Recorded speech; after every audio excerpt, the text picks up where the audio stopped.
झारखंड में जमीन घोटाले के मामले में फंसे हेमंत सोरेन से आज ईडी पूछताछ करने वाली है। ईडी की टीम सीएम आवास पर हेमंत सोरेन से पूछताछ करेगी और ये पूछताछ दोपहर 1 बजे होगी। और पूछताछ से पहले झारखंड में सियासी हलचल भी तेज हो गई है।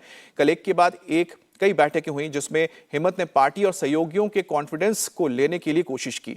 साथ ही गिरफ्तारी होने की सूरत में पत्नी कल्पना सोरेन को सीएम बनाने के प्लान पर भी तैयारी की गई है, क्योंकि हेमंत सोरेन को आशंका है कि आज की पूछताछ के बाद उनकी गिरफ्तारी हो सकती है।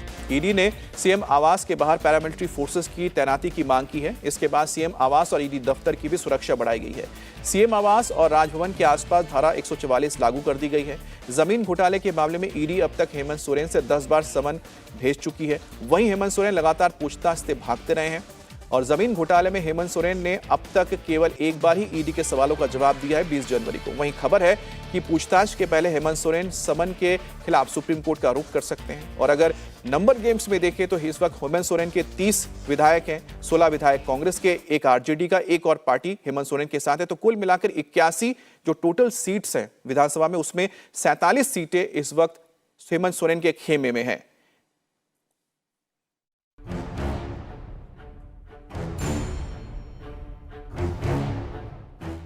जमीन घोटाले में फंसे झारखंड के सीएम हेमंत सोरेन से आज दोपहर 1 बजे ईडी की टीम पूछताछ करेगी। सोरेन की तरफ से सोमवार को ईडी को जो ईमेल किया गया था उसमें 31 जनवरी को दोपहर 1 बजे पूछताछ के लिए मौजूद रहने का जिक्र किया गया था। हेमंत सोरेन से ये पूछताछ उनके घर पर होगी। सोरेन से पूछताछ ईडी की रांची ऑफिस के अधिकारी करेंगे। इस दौरान सोरेन के घर पर पैरामिलिट्री फोर्स तैनात रहेगी।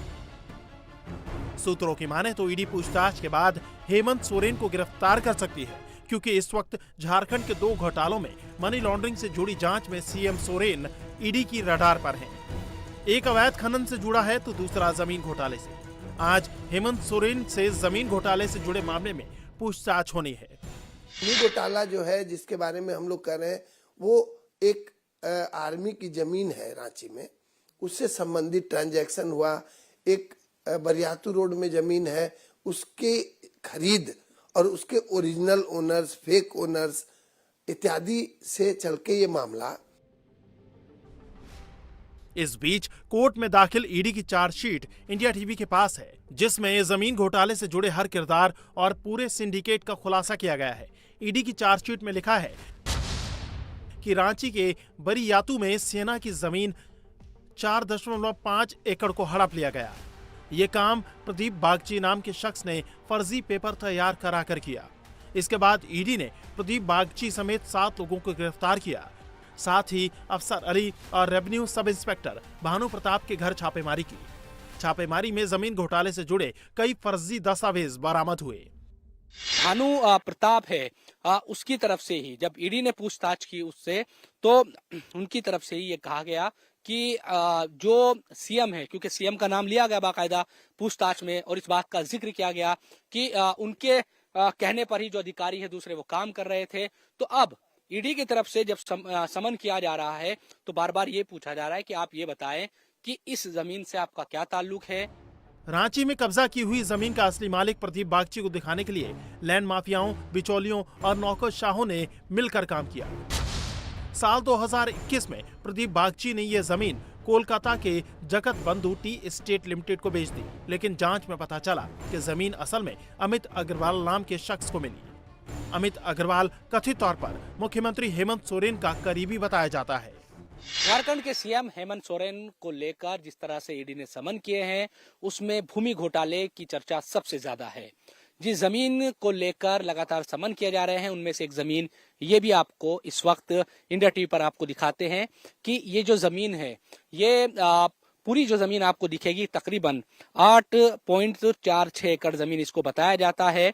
और ये जो रांची का बरियातू इलाका है, डीएवी जो स्कूल है उसके पीछे का, यहाँ पर ये जमीन है। देखिए लोकेशन कितनी बढ़िया है, पहाड़ है यहाँ, और सबसे अच्छी एक लोकेशन रांची की उनमें से एक जमीन ये है।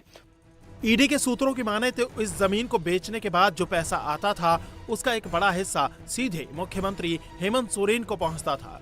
अब ईडी इसी जमीन को लेकर हेमंत सोरेन को पिछले 6 महीने में 10 समन भेज चुकी है। पहला समन 8 अगस्त को भेजा गया, दूसरा समन 19 अगस्त को, तीसरा समन 1 सितंबर, चौथा समन 17 सितंबर, पांचवा समन 26 सितंबर, छठा समन 11 दिसंबर, सातवां 29 दिसंबर को भेजा गया, आठवां समन 13 जनवरी, नौवां समन 25 जनवरी और 10वां समन 27 जनवरी को भेजा गया। ईडी ने अपनी चार्जशीट में इस पूरे घोटाले की एक एक कड़ी को खोला है। जमीन हड़पने के लिए यह पूरा सिंडिकेट सिस्टमैटिक तरीके से काम करता था।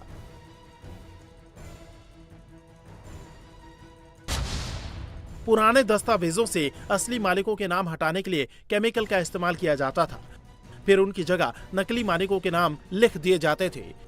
इसमें रजिस्ट्रार ऑफिस के कई अधिकारी अफसर मदद करते थे। जाली पेपर तैयार होने के बाद जमीन को बेच दिया जाता था। फोरेंसिक जांच में इन दस्तावेजों के जाली होने की बात सामने आई है।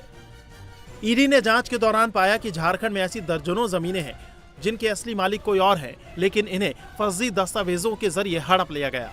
आरोपियों के ठिकानों पर ईडी को छापेमारी के दौरान कई अहम सबूत मिले जो सिर्फ रजिस्ट्रार ऑफिस में होने चाहिए थे। आरोपियों के पास से ईडी को सरकारी सील, पुराने स्टैंप पेपर, कई जमीन की डीड, रजिस्ट्री डॉक्यूमेंट मिले हैं। इस जमीन घोटाले में कड़ियां जोड़ते हुए ईडी की टीम हेमंत सोरेन के करीबी प्रेम प्रकाश के घर पर छापेमारी करने पहुंची, जहां से ईडी को जमीन डील से जुड़े कई अहम दस्तावेज मिले।